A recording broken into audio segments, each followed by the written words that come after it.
Assalamualaikum warahmatullahi wabarakatuh.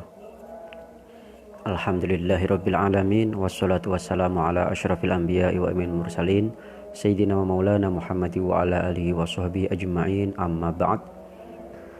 Allahumma shalli salatan kamilatan wa sallim salaman taman ala sayyidina Muhammadin alladzi tanhallu bihi al-uqad wa tanfariju bihi al-qurab wa tuqda bil hawaij wa tunalu bihi ar-raghaib wa husnul khawatim wa istasqal ghumamu bi wajhil karim wa ala alihi wa sahbihi fi kulli lamhati wa nafasin bi adadi kulli ma'lumin lak.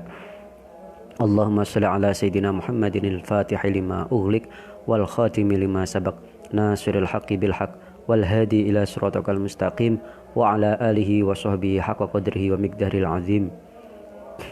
Hadratal muhtaramin, para alim, para ulama, para kiai, habaib, Kang Mas Bakyu, santri-santri, mustami'in, mustami'at, pendengar setia, teman-teman yang sedang ikut ngaji pengajian live streaming dengan Ponpes Ar-Rahim Candel Kulon Sragen yang dirahmati Allah Subhanahu wa taala. Mari kita selalu bersyukur atas nikmat Allah yang telah diberikan kepada kita semua. Syukur bil qaul, syukur bil lisan, yaitu dengan kita memperbanyak membaca tahmid, membaca hamdalah. Syukur bil af'al, kita gunakan waktu umur kita gunakan waktu sisa Ramadan kita dengan semaksimal mungkin. Dan juga tidak lupa salawat serta salam mari kita perbanyak, kita haturkan kepada baginda kita Nabi Agung Muhammad SAW, yang mana telah menunjukkan kita jalan yang terang benderang, jalan menuju ilahi Rabbi, jalan yang diridhai Allah Subhanahu wa ta'ala. Alhamdulillah, pada malam hari ini kita sudah memasuki majelis yang ke-9. Majelis yang ke-9, hadis ke-51. Namun sebelum kita melanjutkan pembacaan kitab Fadail Syahrul Ramadan, keistimewaan bulan Ramadan, karya Al-Imam Al-Hafidh Ibn Abi Dunya, kita bacakan dulu istighosah, qasidah, doa-doa, untayan doa-doa, bait-bait yang ditulis oleh Al-Imam Al-Habib Ahmad bin Muhammad bin Muhdar, yaitu doa sa'duna fid dunya fauzuna bil ukhra. Doa istighosah ini atau doa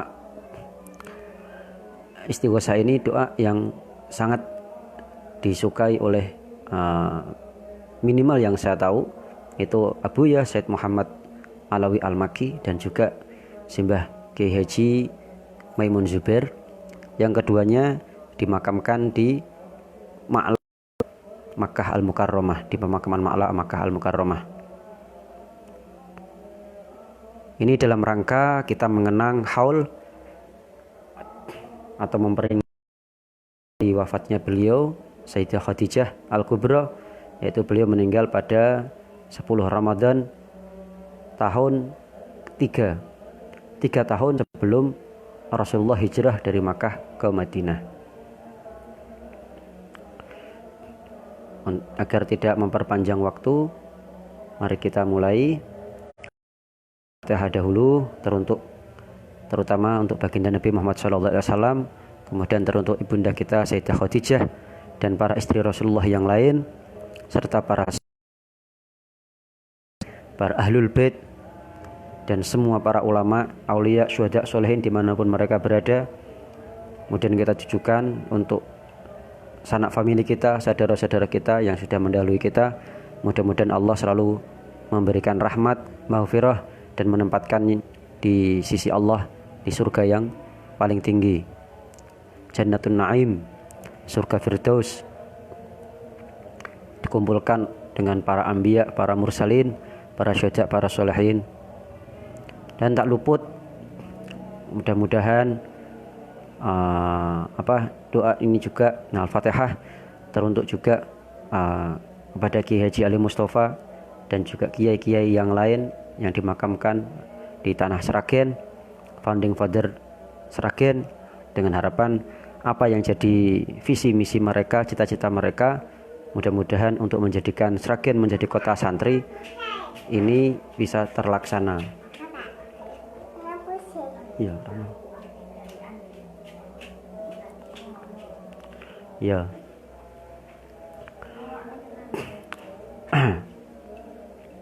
Mudah-mudahan semua amal baik kita diterima oleh Allah Subhanahu wa taala dan dijadikan sebagai bentuk bakti kita kepada orang tua kita, bakti kita kepada guru-guru kita, masyayikh kita, ulama-ulama kita yang sudah mendahului kita.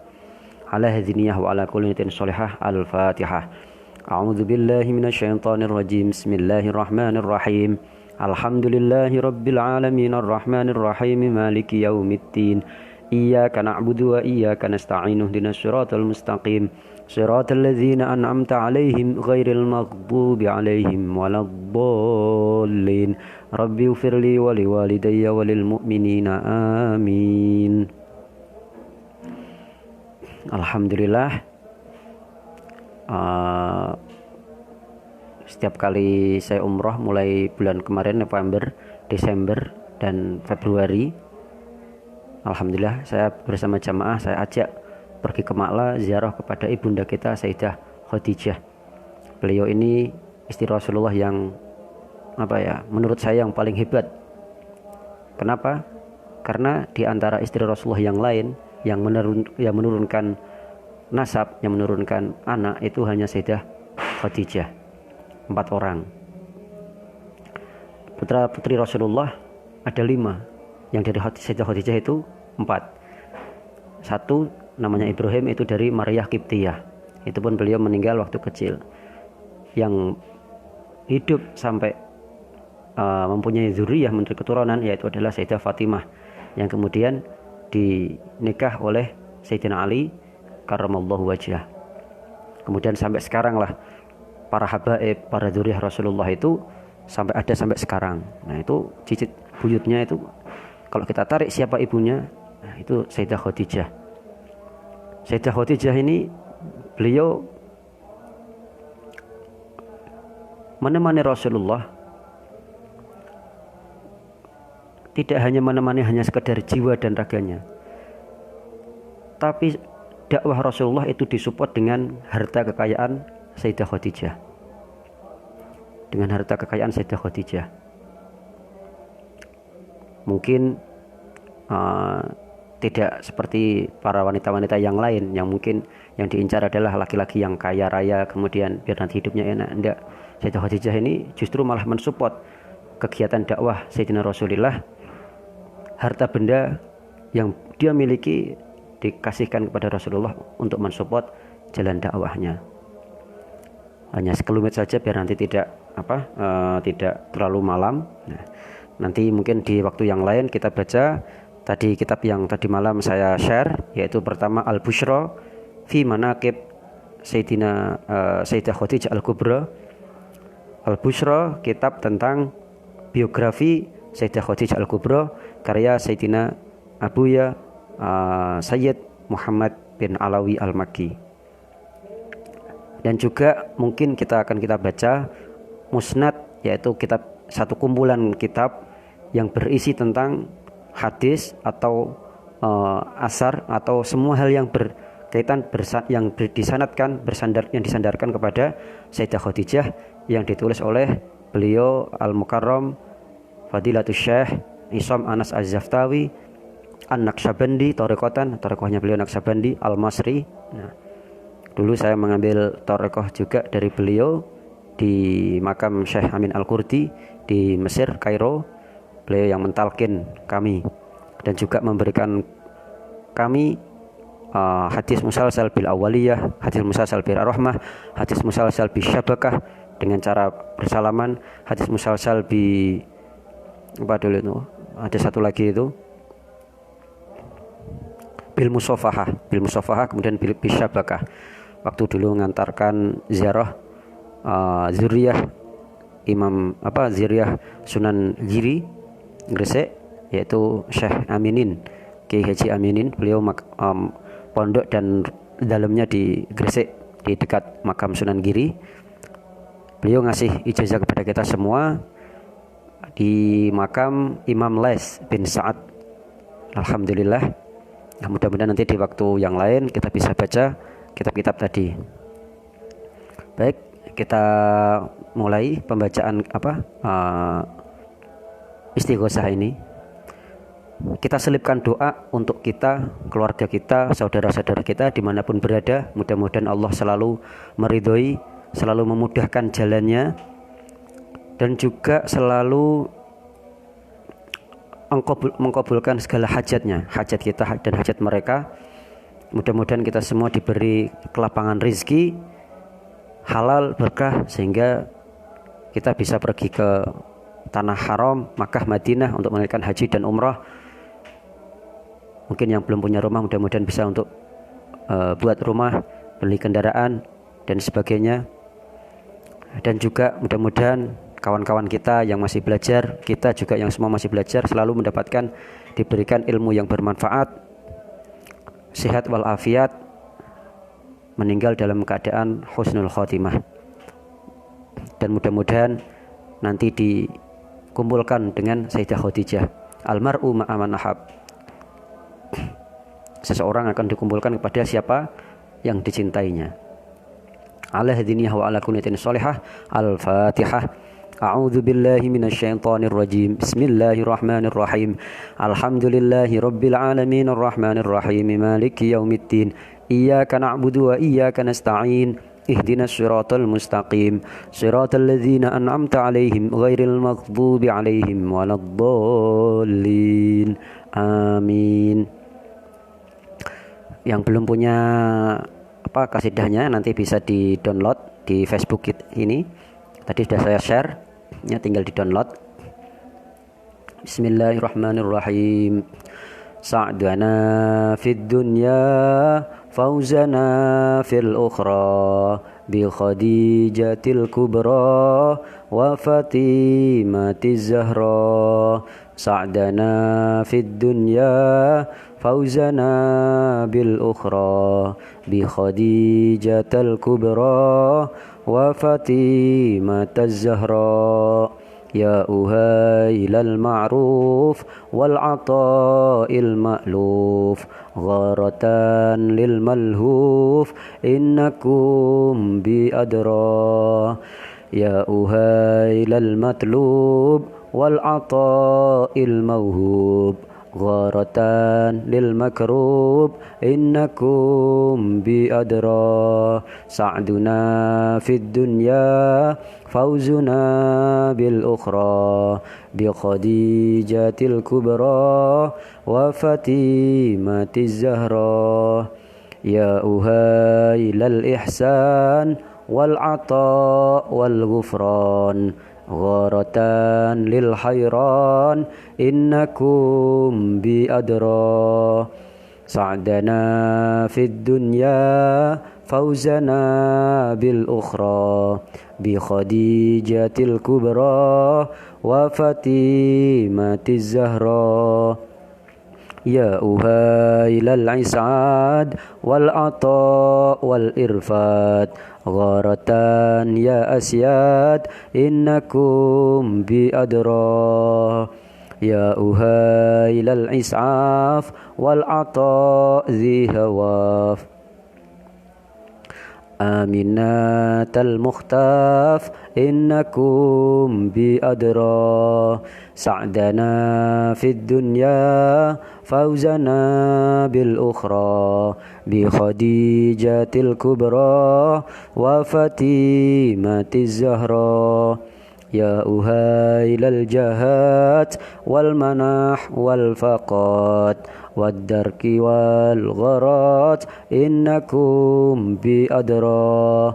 Ya uhailal hamat ya jamalal hamlat ya rijalal azmat innakum bi adra.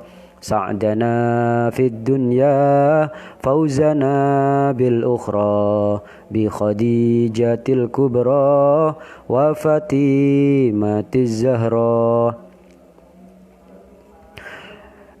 يا رجال العزمات إنكم بأدرى بخديجة أمي ذي تجلي همي أجزلوا لقسمي إنكم بأدرى سعدنا في الدنيا فوزنا بالأخرى بخديجة الكبرى وفاطمة الزهراء واهتفي بالزهراء ذي تعالت قدرا وتجلت فخرا إنها بأدرى سعدنا في الدنيا فوزنا بالأخرى بخديجة الكبرى وفاطمة الزهراء وأبيها المختار والمصاحب في الغار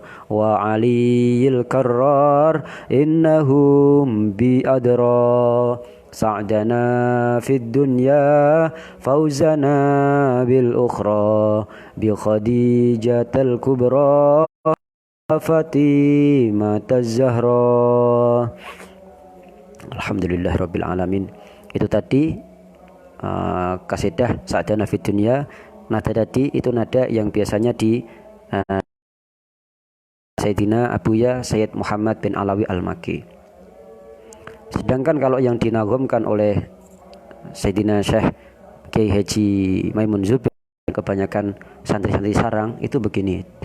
Sa'duna fid dunya fauzuna bil ukhra til kubra wa Fatimati Zahra bi Khadijatil kubra wa Fatimati Zahra. Sa'duna fid dunya fauzuna bil ukhra bi Khadijatil kubra wa Fatimati Zahra bi Khadijatil kubra wa Fatimati Zahra. Monggo teman-teman lebih prefer mana lagu yang nagom atau lagu mana yang disukai dan yang lebih bisa menyentuh di hati, monggo. Nanti bisa dibaca. Ini biasanya kalau di punya Sayyid ya, setiap malam Jumat ataupun setiap malam Senin. Nah, ini kasidah ini juga dibacakan selingan ketika maulid, entah itu maulid Barzanji, maulid Tiba, dan maulid-maulid yang lain. Nah, doa-doa ini dibaca.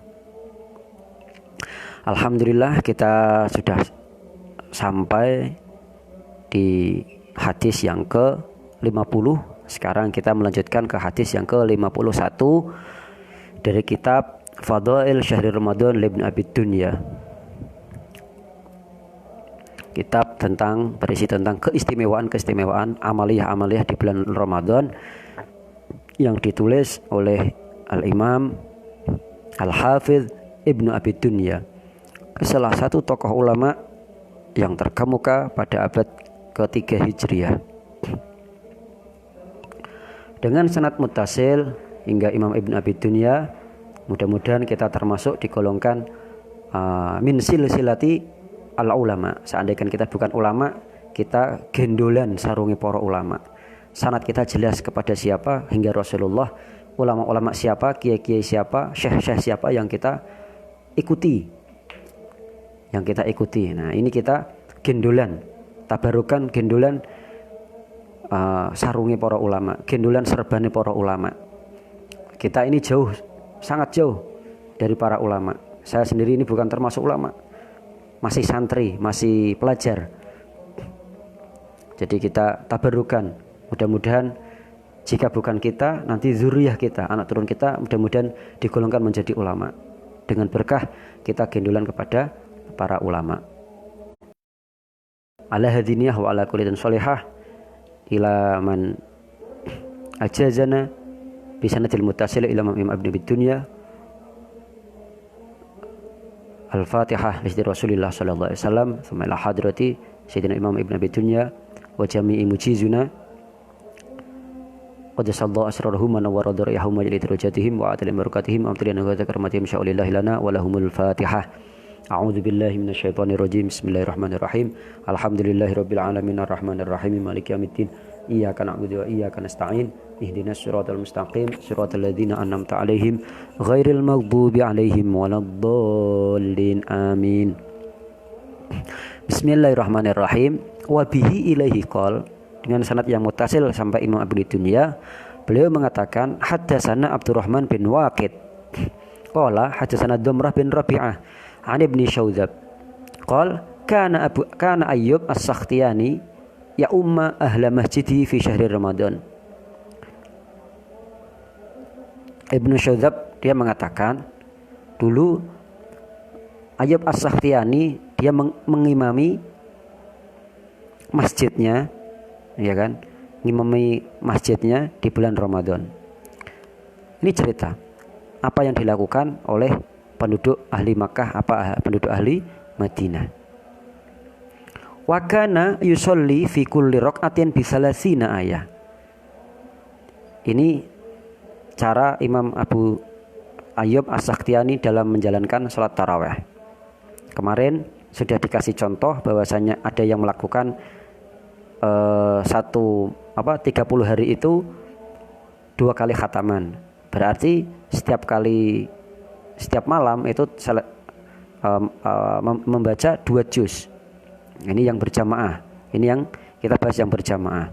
Nah, ini kalau yang dijalankan oleh Ayyub As-Sakhtiyani itu beliau membaca setiap rakaat 30 ayat. Wa yaqumu fiha baina tarwihataini li nafsihi bisalasina ayat.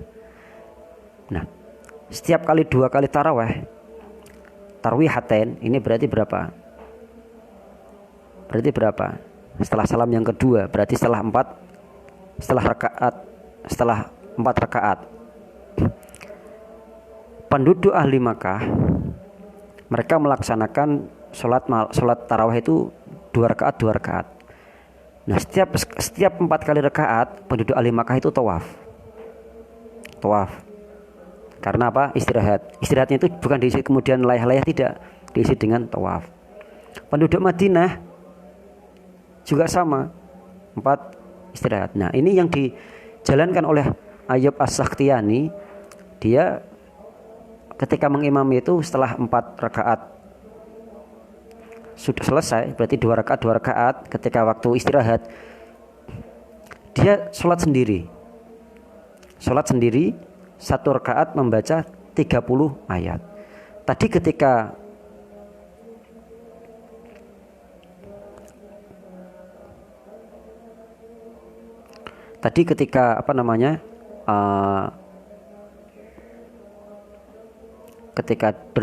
mengimami dengan yang lain, dia juga membaca 30 ayat. Fi kulli rakatin bisalasina ayat.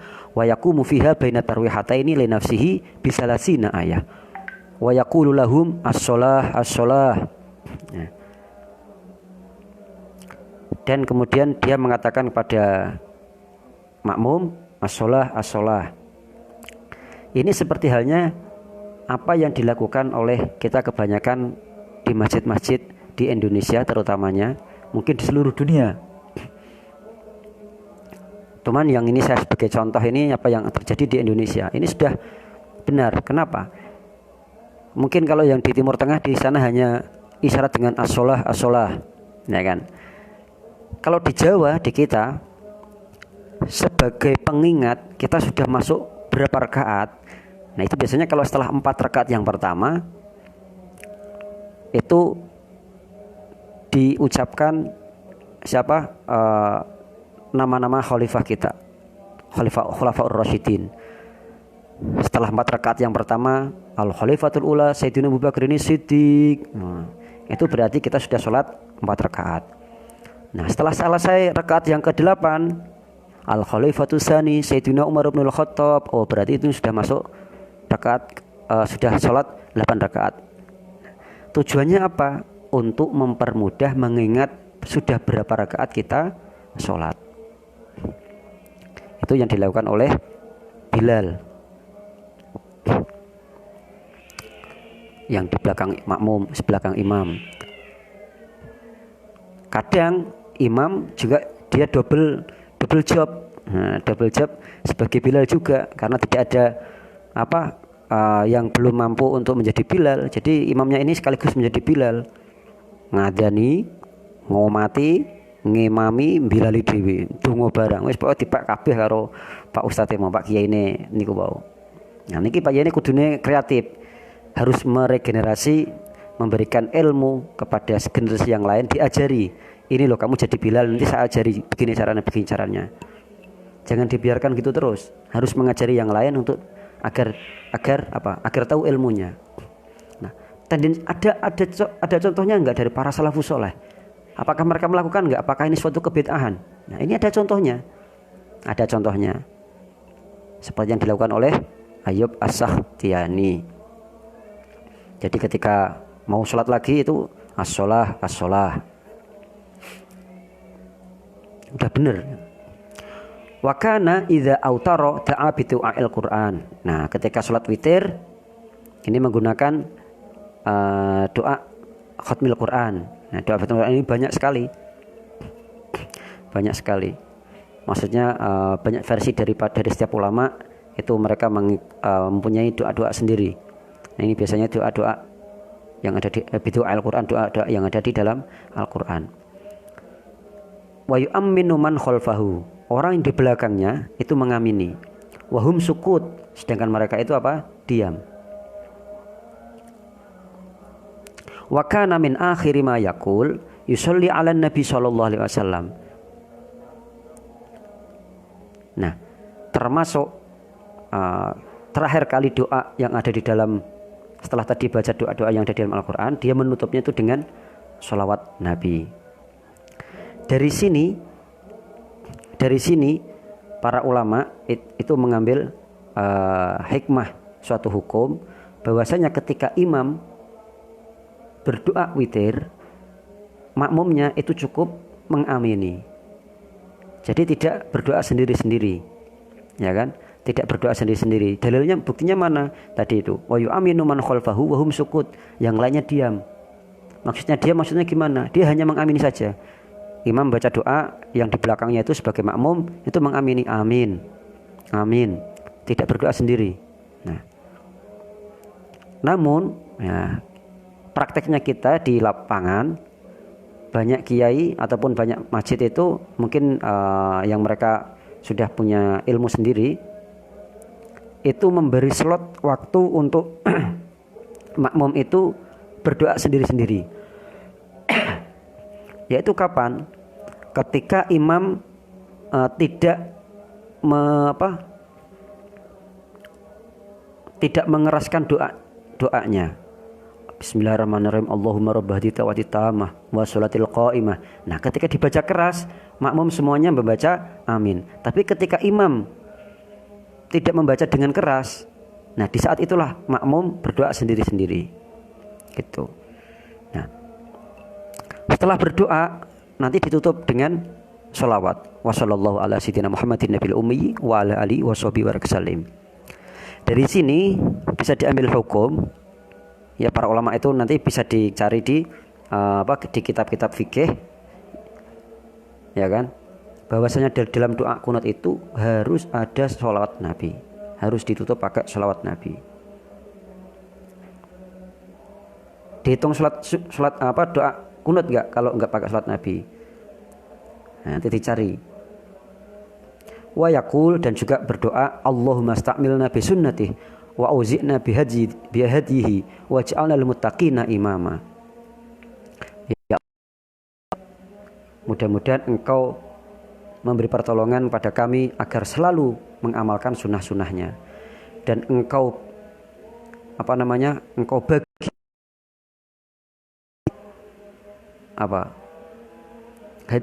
hidayah, kebagian hidayah, waj'alna lil muttaqina imama, dan engkau jadikan kami orang-orang.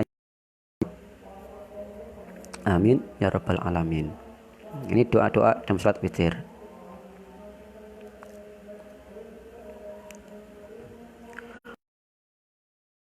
Iktasala wa ghusala thawbihi lil ihram alladzi ahrama fihima. Nah, dan juga mengatakan ketika malam Idul Fitri dia mandi dan juga mencuci kedua pakaiannya untuk ihram.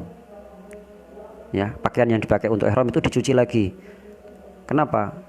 Setelah itu, setelah sholat Id, ihram.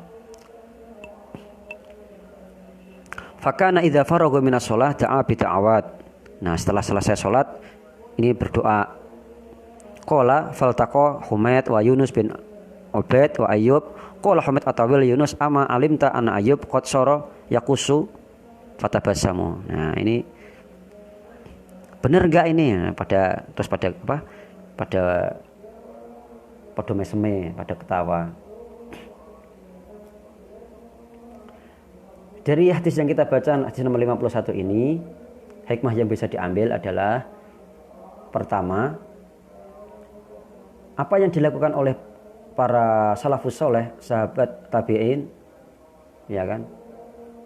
Mereka sholat taraweh 20 rakaat. Nah, 20 rakaat ini apa yang telah disepakati oleh dengan Sayyidina Umar. Boleh lebih enggak dari 20 rakaat? Boleh. Buktinya apa? Buktinya yang setelah kita baca tadi, Imam Syekh Ayyub As-Sakhtiyani ketika di waktu istirahat setelah 4 rakaat yang pertama dan kemudian setelah 4 rakaat dia sholat sendiri. Dia sholat sendiri nambah. Ini yang dilakukan oleh Ayyub As-Sakhtiyani. Yang dilakukan oleh penduduk Makkah, ya kan?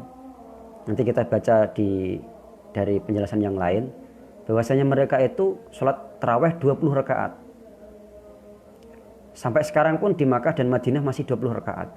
Tidak seperti apa yang disangkakan oleh orang-orang sebelah itu, mereka taraweh 8 rakaat. 4 rakaat. Tidak, mereka taraweh 20 rakaat. Sampai sekarang. Cilek. Nah, dulu, tapi ini yang dulu ya. Penduduk Makkah itu sholat rakaat setelah 4 rakaat, 2 mereka tawaf. Nah, ini penduduk Makkah. Penduduk Madinah iri.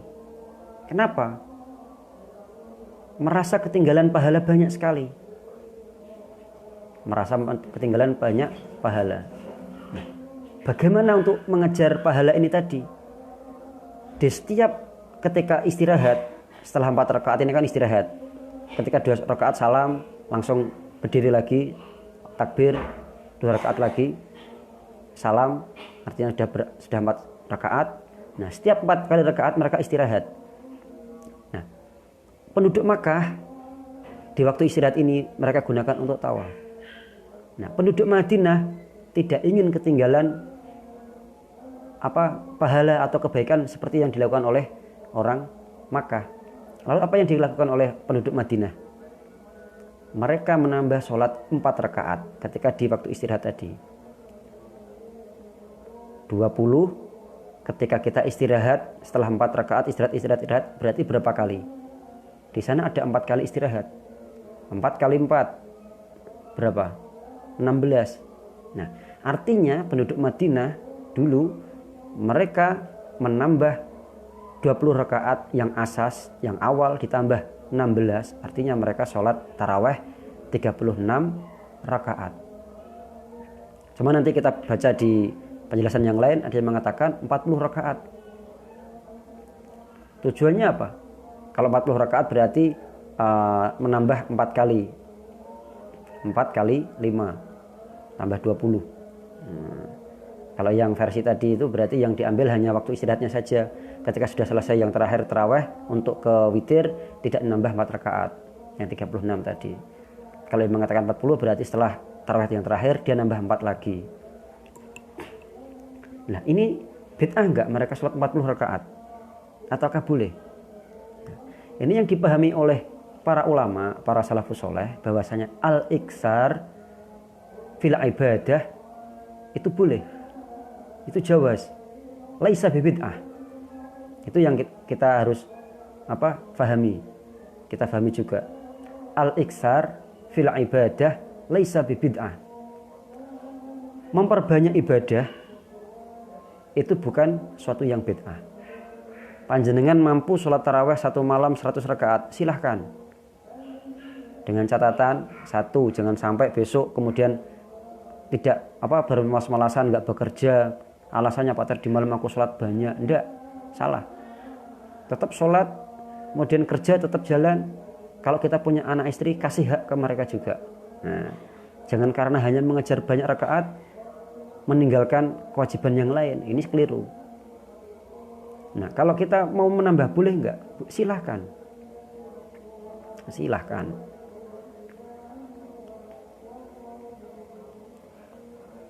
Kemudian tentang diperbolehkannya ada Bilal, ataupun kita memberi isyarat, memberi warning, memberi pemberitahuan ke makmum yang lain dengan cara apa? As-sholah, as-sholah, berdiri sholat. Mungkin ulama-ulama dulu hafalannya, ingatannya itu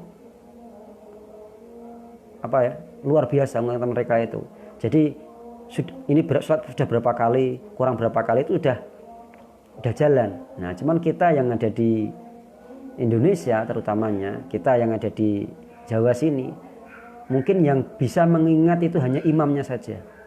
Imam sama Bilal. Makmum yang lain wis pirang rakaat iki mau yo, iki mau kurang piro yo. Nah, itu enggak begitu tahu. Biasanya yang paling hafal itu si imam. Kenapa? Bilal itu selalu mengingatkan. Ketika sudah selesai, ketika 2 rakaat, selesai 2 rakaat pertama, Allahumma sholli ala Muhammad. Berarti baru 2. Setiap dua itu diselingi sholawat. Nah, setelah 4 rakaat, yang pertama Al-Khalifatul Ula Sayyidina Abu Bakar Siddiq. Kemudian nanti setelah 4 lagi Al-Khalifatul Sani sampai ke Al-Khalifatul Rabi' Sayyidina Ali karramallahu wajhah. Oh, berarti sudah Al-Khalifatul Rabi'. Oh, ini berarti sudah bar iki. Kali kurang 4. Nah, kita ngitung-hitungnya kadang gitu. Ini pengalaman pribadi saya waktu kecil. Wah, iki wis bar iki, wah. Lumayan sikile serak teyol neh iki. Wis bar. Berarti kurang 3 witir. Itu boleh. Itu boleh, bukan suatu yang bid'ah. Kenapa? Ini para ulama-ulama dulu kita juga melaksanakan. Adapun tentang witir kapan dilakukan, kemarin sudah disinggung di hadis yang sebelumnya itu, bahwasanya para ulama mereka sholat witir itu mulai setengah Ramadan yang kedua. Berarti kalau kita bagi 30 bagi 2 berarti mulai tanggal 16. Nah, ini seperti yang dikatakan oleh mazhab Syafi'i. Sedangkan mazhab-mazhab yang lain ada yang mengatakan enggak, asyrul awakhir, 10 yang terakhir. Seperti menganut hadis yang lainnya lagi.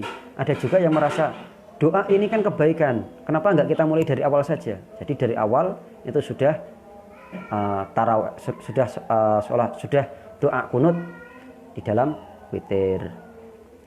Wallahu a'la wa a'lam bissawab. Nafa'anallahu bi'ulumihim fid dharain amin. Kita menginjak hadis yang ke-52. Wa bihi ilahi qol haddatsana Hajjaj bin Yusuf qala haddatsana Arim qala haddatsana Hamad bin Zaid an Ayyub qala sami'tu al-Hajjaj bin Yusuf hina dakhala syahr Ramadan yaqul. Aku mendengar Hajjaj bin Yusuf ketika datang bulan Ramadan, dia mengatakan ma a'lamu ahadukum yaqumul lailatul qadar. Fa idza ja'at lailatan ukhra qala al-lailah lailatul qadar. Aku enggak ngerti salah satu dari kalian ini yang bisa mengatakan bahwasanya malam ini malam Lailatul Qadar. Kemudian datang nanti di malam lain dikatakan malam ini malam Lailatul Qadar. Dari mana bisa tahu?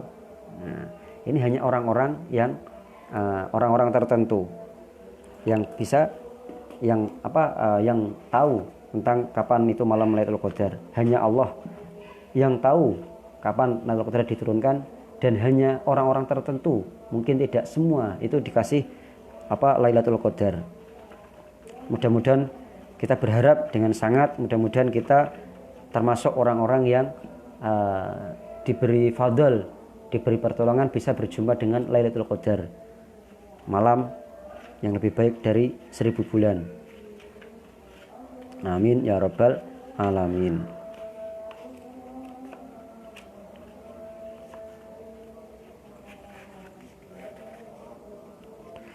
Bismillahirrahmanirrahim. Kita lanjut hadis yang ke-53. Wa bi ilai qol haddatsana Syuja' bin Mukhallad qala haddatsana Husaim bin Mansur an Ba'na al-Hasan qala kanu yusalluna 20 rakaah. Konon mereka sholat tarawih itu berapa? 20 rakaat. Fa idza kanatil 'ashrul awakhir zada tarwihatan syafa'ain. Tapi ketika sudah mencapai di 10 terakhir bulan Ramadan, mereka nambah tarwihah syafa'ain. 1 kali istirahat dengan 2 kali 2 rakaat. Wasyaf'i wal witr. Syaf' ini adalah hitungan genap. Berarti kurang lebih mereka menambah 4 rakaat.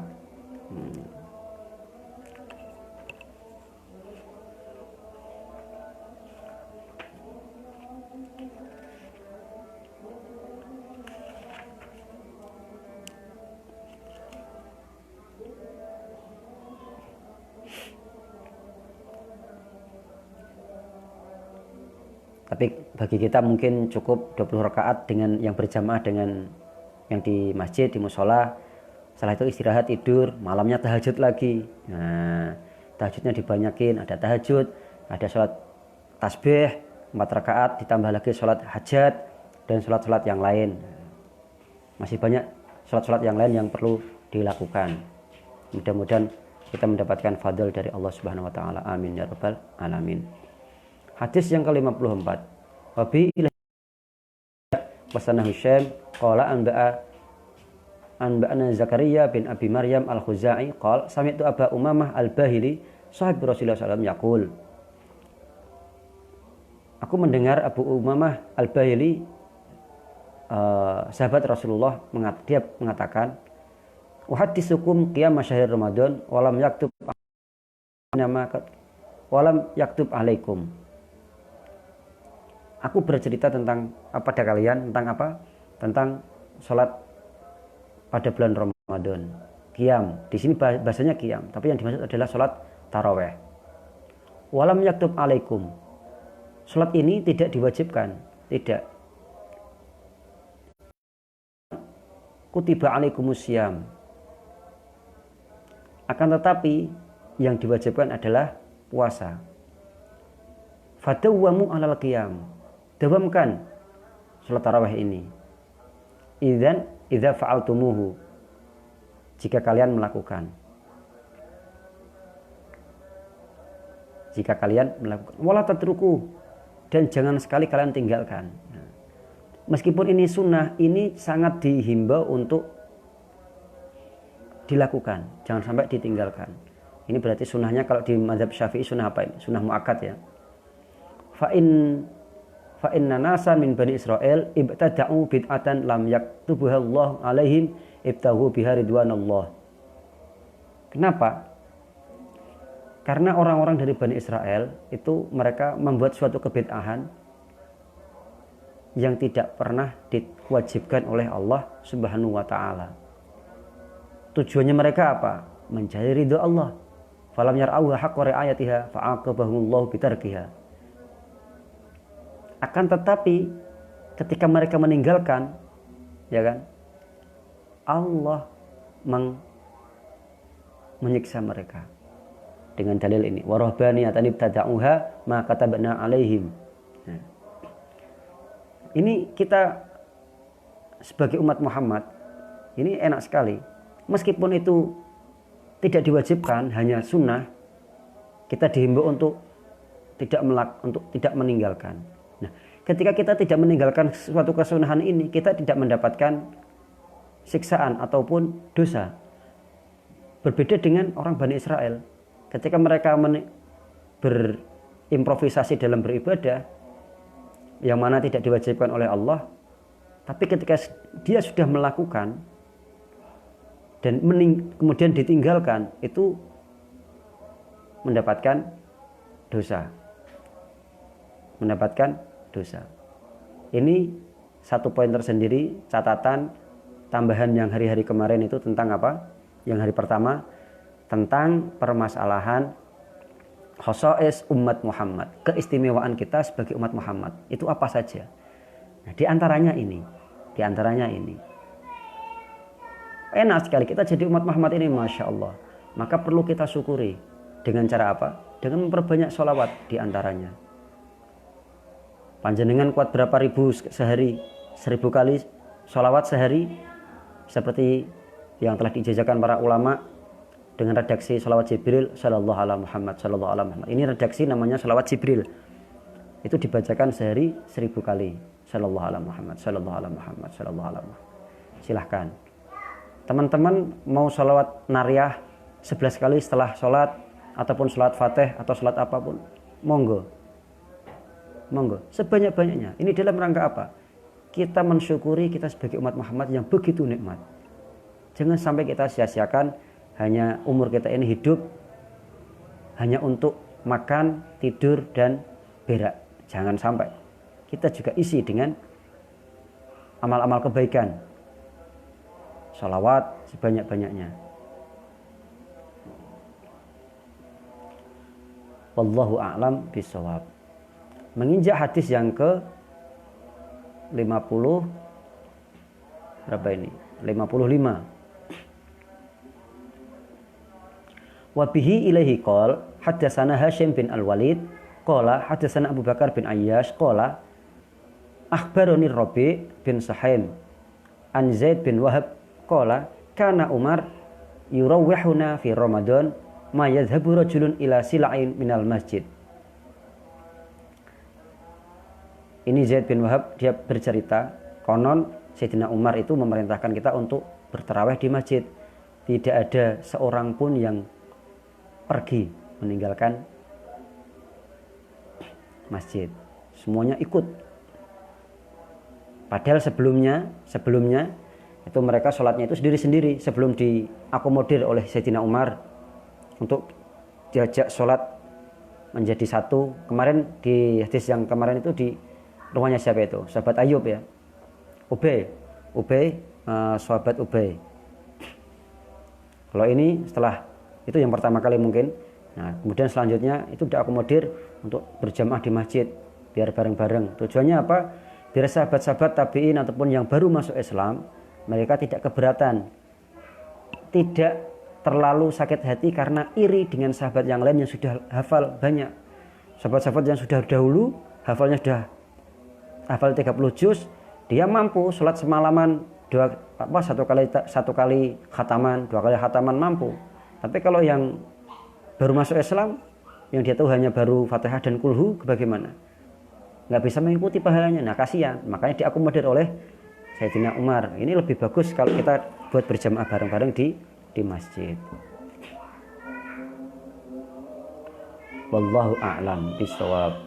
Menginjak hadis yang ke-56, halaman 86. Wa bihi ilaihi qol hadatsana Syuja' qala hadatsana Hisham qala an Mughirah an Ibrahim qala kana al-mutahajjidun yusalluna fi syahri Ramadan fi nahiyatil masjid yusalluna li anfusihim wa la ya'tamuna bi imam. Nah, ini dibedakan antara orang yang sholat tahajud dan sholat tarawih. Dikisahkan orang-orang yang dia itu sholat tahajud, berarti mereka niatnya sholat tahajud bukan sholat tarawih. Mungkin dia sudah tidur dan sebagainya.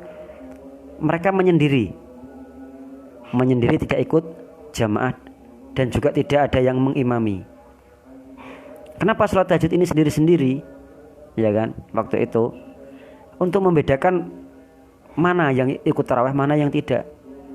Jadi nanti kalau di masjid ada yang sholat sendiri, jangan kemudian ditegur, "Woi, ora melu jamaah tarawih." Enggak. Bisa jadi pertama dia baru datang, kemudian dia sholat isya dulu, kemudian baru sholat tarawih. Karena sholat tarawih ini tidak sah, tidak boleh dilakukan sebelum sholat isya. Jadi kalau kita datang di masjid kemudian kita langsung ikut tarawih, kita belum sholat isya, tidak boleh. Harus sholat isya dulu. Ini sholat tarawih, tidak boleh. Kita harus sholat isya dulu, karena sholat tarawih ini sholat yang dilakukan setelah sholat isya. Begitu juga sholat tahajud.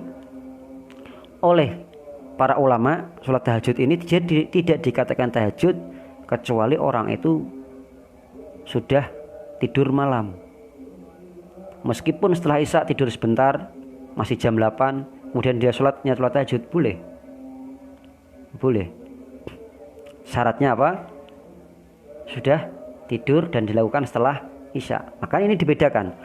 Kanal mutahajjidun yusalluna fi syahri Ramadan fi nahiyatil masjid yusalluna li anfusihim. Orang-orang yang sholat tahajud itu, mereka ketika di bulan Ramadan, mereka enggak di dalam masjid, tapi di tepi, minggir.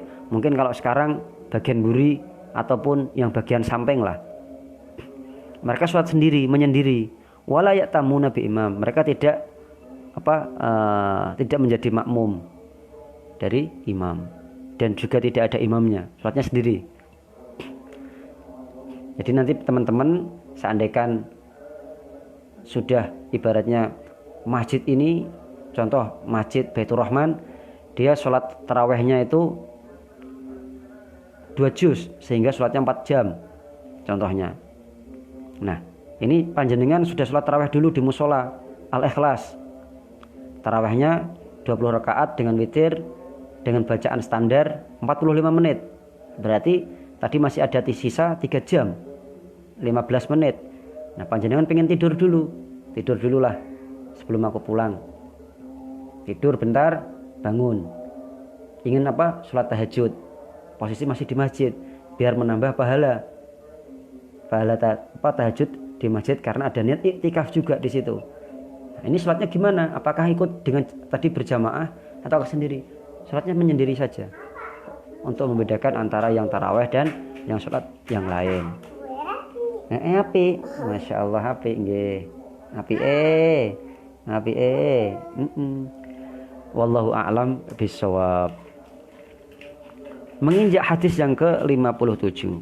Wa bi ilaihi qol haddatsana Syuja' qassana Hashim qala anda Yunus bin Ubaid an Ibnu Sirin anna Aisyah kanat ta'ammara gulaman laha fayusalli fi Ramadan yaqra'u fil mushaf. Nah, ini mungkin belum pernah kejadian di Indonesia, ataupun jarang sekali. Bahkan mungkin kalau dilakukan mungkin banyak yang menghujat, ini bid'ah gitu. Apa itu? Diceritakan dari Imam Ibnu Sirin bahwasanya Sayyidah Aisyah itu beliau menyuruh Ghulam ini seorang lelaki hamba sahaya, masih muda. Diperintahkan untuk apa? Untuk menjadi imam sholat taraweh di bulan Ramadan. Yaqra'u fil mushaf. Dia bacaan Al-Qur'annya itu dia membaca lewat mushaf, lewat Quran yang kita baca itu, yang kita pegang, bukan yang atas apa yang ada di hafalan. Bisa jadi Ghulam ini tadi, orang ini tadi itu dia belum hafal banyak, tapi karena pengen semalam itu bisa 1 juz 2 juz, karena tadi belum hafal, maka bacaan dalam sholatnya itu dengan membaca Al-Quran bin nazar, dengan melihat mushaf. Ini kalau di Timur Tengah sudah terbiasa, kita melihat fenomena seperti itu sudah biasa. Depannya itu ada Al-Qurannya. Di era milenial sekarang ini, karena adanya HP Android, ada Al-Qur'annya di saku. Jadi orang itu menyemak imam itu dengan apa? Lewat HP. Nah, pegangan HP. Sambil pegangan HP gini, Allahu Akbar, salat rakaat pertama. Imam baca surat Al-Baqarah, Bismillahirrahmanirrahim, Alif Lam Mim. Ini makmum apa? Menyimak. Nah, menyimak lewat HP. Karena di HP ini bukan WhatsAppan dia, tapi yang dibuka itu Al-Quran. Nah, jangan salah sangka. Sholatnya ini dia membaca buka Al-Quran, bukan WhatsAppan ataupun malah main game Mobile Legend, bukan. Dia buka Al-Quran, menyimak. Ini fenomena seperti ini belum ada di Indonesia. Dari hadis ini, para ulama itu memberikan hikmah hukum, boleh kita sholat dengan bacaan yang kita tidak hafal dengan cara membuka mushaf, membuka Al-Quran, ya, sholat tahajud, sholat apalah malam hari di depan. Berarti caranya gimana? Cari stand, buatkan stand tinggi yang kira-kira kita berdiri itu pas, kemudian taruh Al-Quran di depannya, kasih pembatas, dicepit biar tidak kena angin buat mabit, enggak. Satu rakaat baca satu halaman atau 2 halaman, atau mau 2 halaman silahkan. Dengan catatan semua yang kita lakukan ini tadi, baca Al-Quran ketika sholat dengan cara membuka mushaf ini tadi, sholat sunnah. Ini harus diingat, sholat sunnah, bukan sholat wajib, bukan sholat fardu. Kalau sholat wajib, sholat maktubah, sholat fardu, itu kita tidak boleh membaca Al-Qurannya itu dengan mushaf. Tapi kalau sholat sunnah boleh. Nah, ini harus diperhatikan, dibedakan oleh para ulama, ini membedakan. Tapi kadang ada juga yang kebablasan dalam memahami. Ya gak popo, aku gak apa lo, aku pengen iki. Enggak. Ini enggak boleh. Boleh membaca Al-Quran lewat mushaf ketika sholat, yaitu ketika sholatnya itu sholat sunnah. Sholat wajib enggak boleh. Nah, ini perlu diperhatikan. Hadis ini ada banyak riwayat. Nanti di footnote nomor hadis 59 itu dijelaskan. Sayyidah Aisyah itu punya hamba, anak laki-laki, hamba sahaya, budak yang sudah pernah dimerdekakan. Namanya itu siapa? Riwayat dari Zakwan.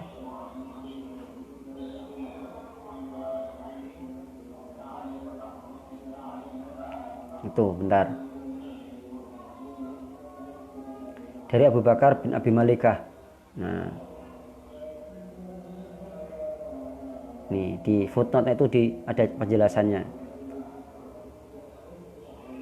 Di kitab Fadhil Al-Qad, di Al-Kubro, Imam Baihaqi. Di footnote itu nanti bisa dibaca sendiri-sendiri. Sanadnya sahih, yaitu apa? Sayyidah Aisyah melakukan ketika di bulan Ramadan, meminta kepada hamba sahanya tadi yang sudah dimerdekakan untuk mengimami yang sudah dimerdekakan ini loh ya, untuk mengimami beliau. Mungkin karena si imam ini tadi, hamba sahanya ini tadi, dia belum hafal banyak, makanya Sayyidah Aisyah meminta untuk membaca Al-Qur'annya itu lewat mushaf, tidak dengan hafalan atau bidhuril ghaib.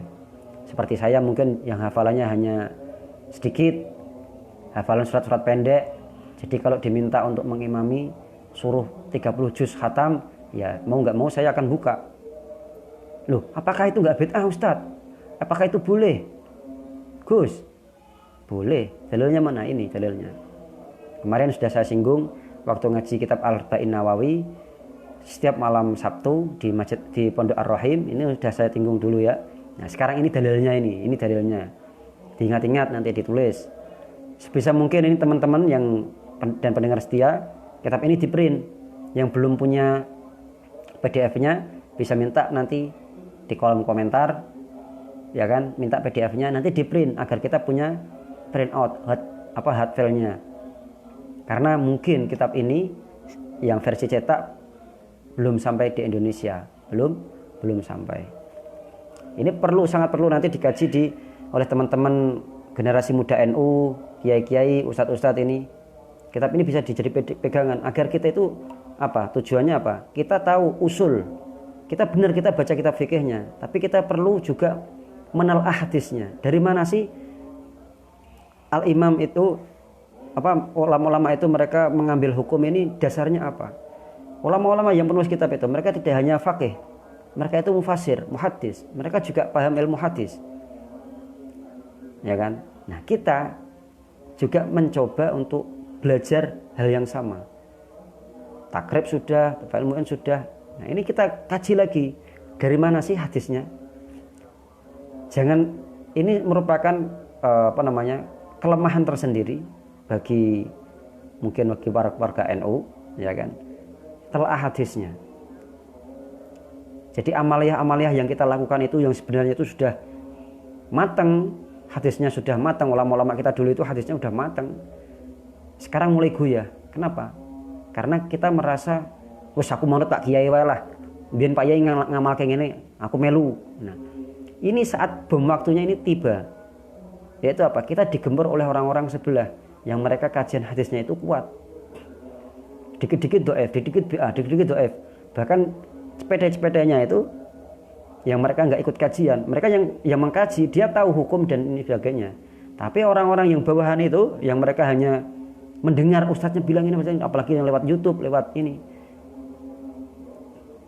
hanya diambil semangkanya saja, tidak tahu usul ilmunya itu seperti apa, hanya ikut itu bid'ah, siapa yang bilang? Ustadz saya. Nah, ini jangan sampai generasi muda NU jangan sampai kayak gitu.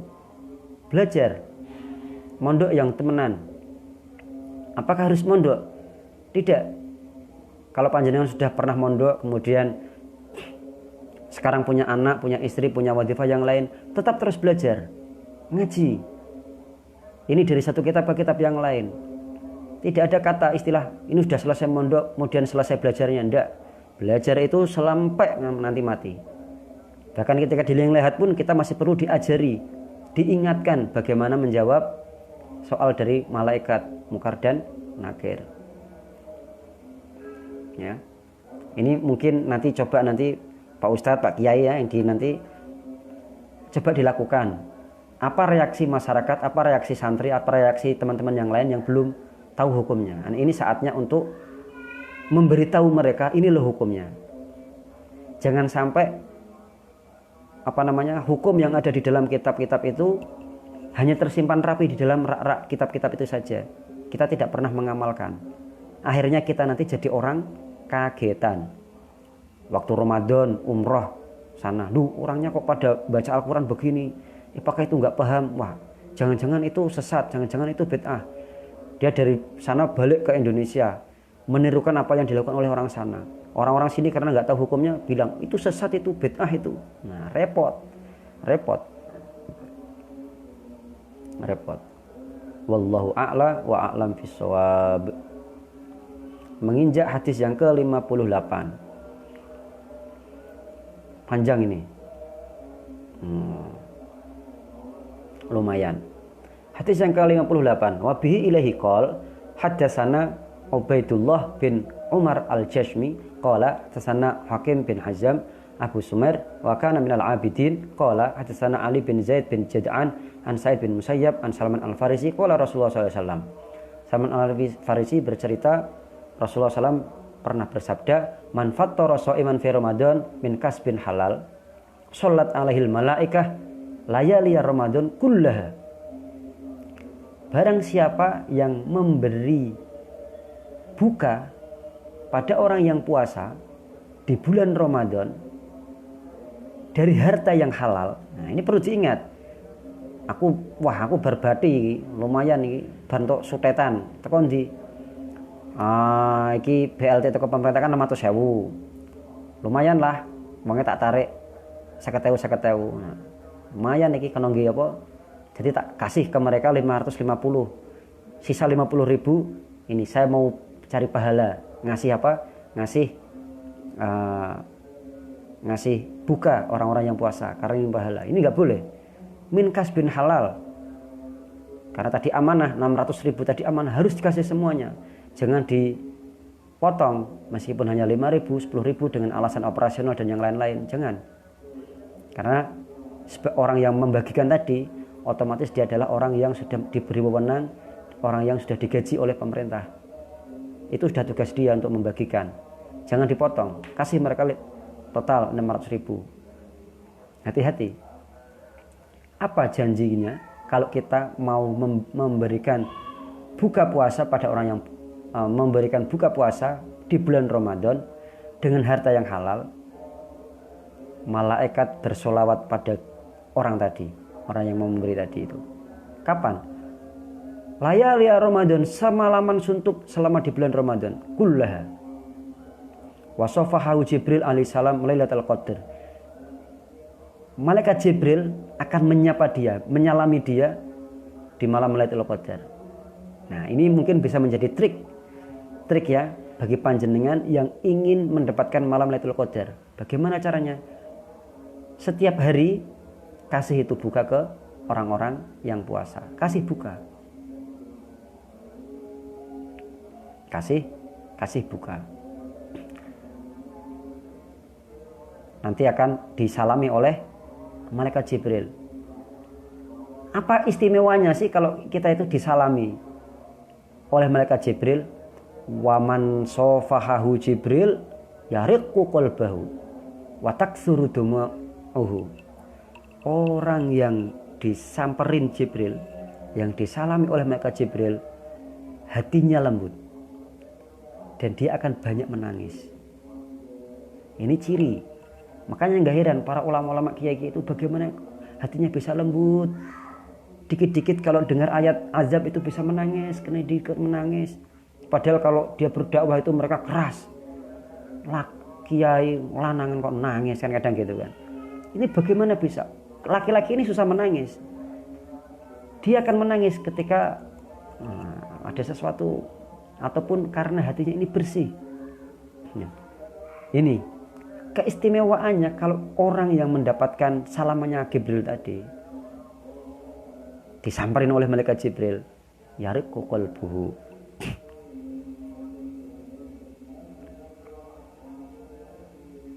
Hatinya menjadi lunak, menjadi tipis, menjadi halus, menjadi jernih. Wa tukassiru dumu'uhu. Dia akan mudah untuk menangis, berurayan air mata. Ketika hati bersih itu akan lebih mudah mengingat dosa-dosa yang berlalu.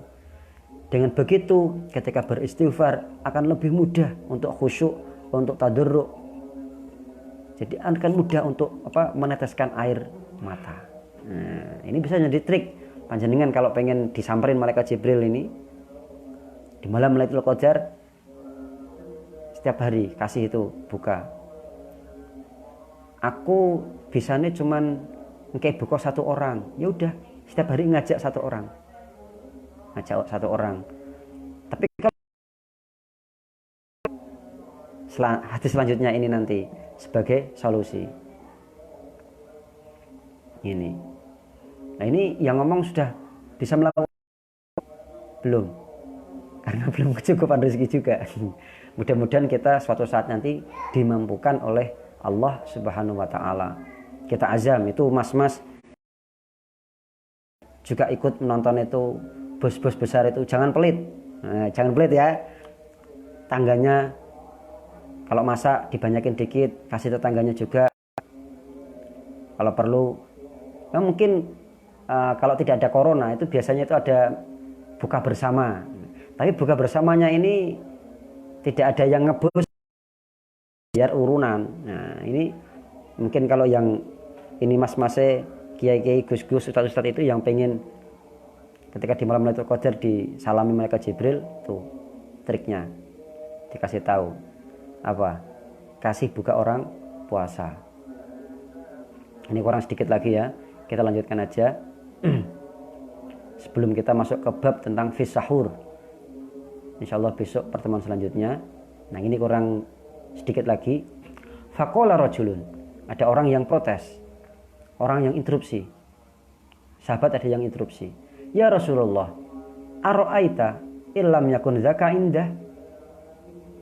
Wahai Rasulullah, terus piye kalau orang yang dia itu enggak punya harta yang bisa mampu untuk memberikan orang lain buka? Dan nagak duwe napa-napa terus pripun jeneng Nabi? Sedangkan dia juga pengen disalami oleh malaikat Jibril. Pripun niku Gusti jeneng Nabi?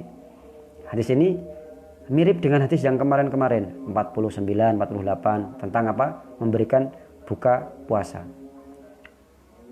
Qala biqabdatin min ta'am. cara roti sak cuwil ya ora apa-apa.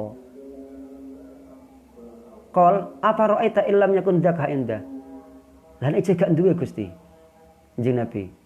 Ya ora ketang sak roti sak bunder berarti. Ujane mboten gadah. Faful qatu khubz. Cara dene niki ra ketang sak puluhan sego. Awake dhewe entuk sego bungkusan setunggal. Duwene kuwi tok. Ana kancane liyane ya do poso, dek ora ndek sego, sangu ya ora gablek, duit ya ora duwe. Terus kepiye carane? Kancane muluk bareng-bareng, ayo muluk kene sak puluhan. Ini juga termasuk manfaat toroso iman. Memberi buka pada orang yang berpuasa. Tapi sing sugih-sugih aja pelit ngoten nggih.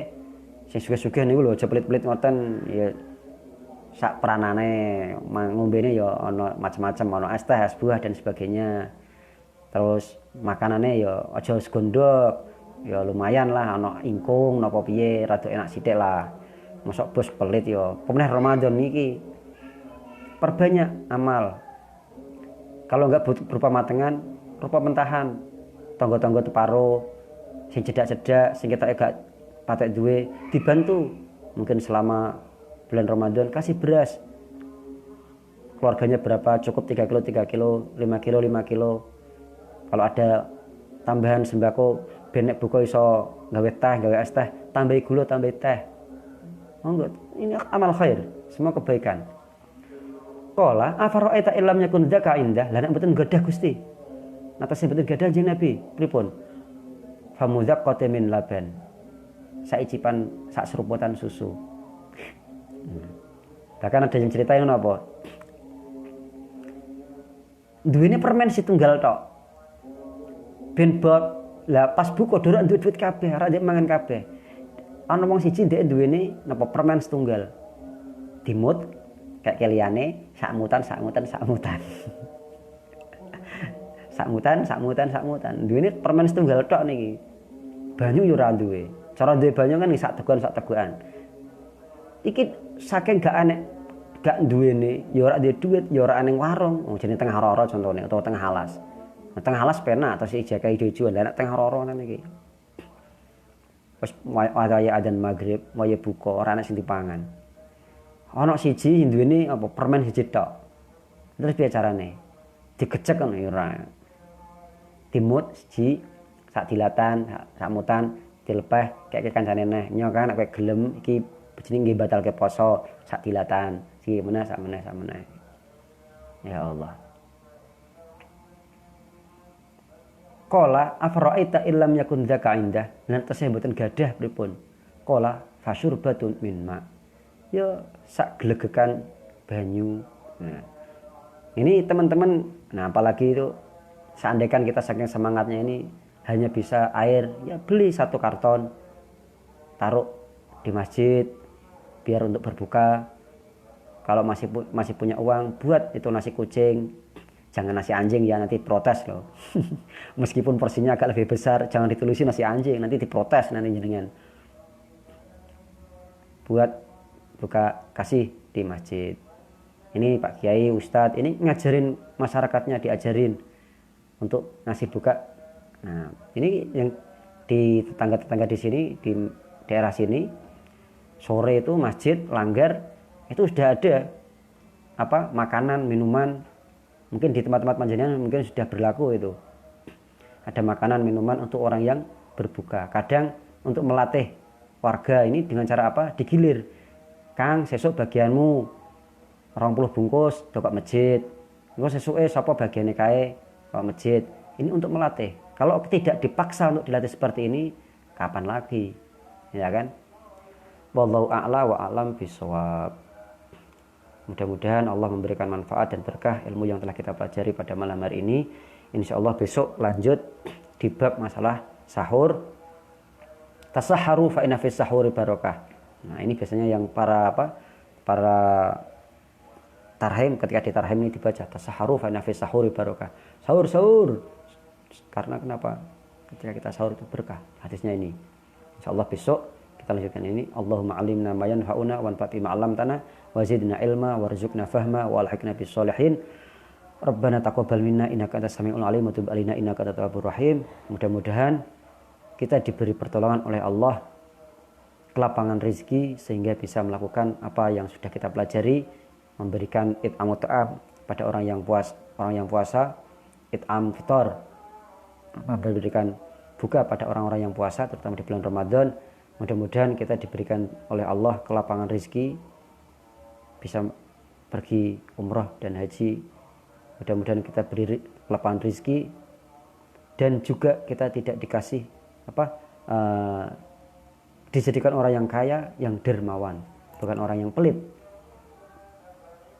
Mudah-mudahan kita bisa mengamalkan apa yang sudah kita pelajari dan kita selalu diberi pertolongan oleh Allah bisa mengamalkan apa yang sudah kita pelajari. Amin ya rabbal alamin. Saya cukupkan dulu sekian. Mohon maaf yang banyak. Wal afu minkum. Wabillahi taufiq wal hidayah wa ridha wal inayah. Wassalamualaikum warahmatullahi wabarakatuh.